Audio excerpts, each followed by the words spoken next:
So a while back, I had a listener reach out to me and befriend me, and we learned pretty quick that we had the same kind of taste in music. We started sharing a lot of musical links back and forth, things like that. And then one day we was talking, and my friend admits to me that back in 2016 he voted for Donald Trump. And I said, "Man, are you serious? Did you really do that?" He said, "Well, yeah. Let me explain why." He said back in 2016 that was the very first election that he was old enough to vote in. And he said when he went to the polls, he did not know the difference between the two parties. The only thing he knew was that Democrats were bad and that he had to vote against that. So if Hillary Clinton was a Democrat, he had to vote for Trump. Said when he was growing up, he used to hear people always blaming Obama for stuff. And around here, people love to blame Obama when the gas prices went up. So when Trump got in office and gas prices went up, my friend was like, "Hey, I guess Trump fucked us too." And he said suddenly, Trump supporters just floods into his comment section and say, "Oh no, presidents don't control gas prices. You can't blame that one on Trump."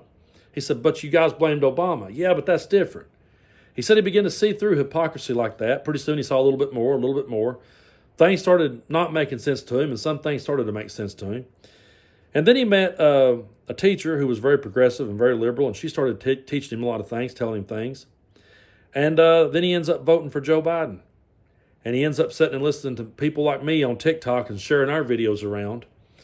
So when people says to me, "Who do you think you're actually sitting here reaching? Who do you think you're going to reach doing this?" Well, folks, I understand wholeheartedly that I'm never going to win over those trolls that just cannot stay out of my comment section. I'm never going to win those people over.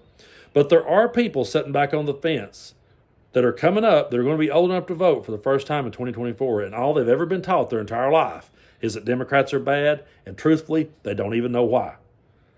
So it's our job to change that narrative. And back when I first started doing this, I refused to change the way I talk or the way I dress.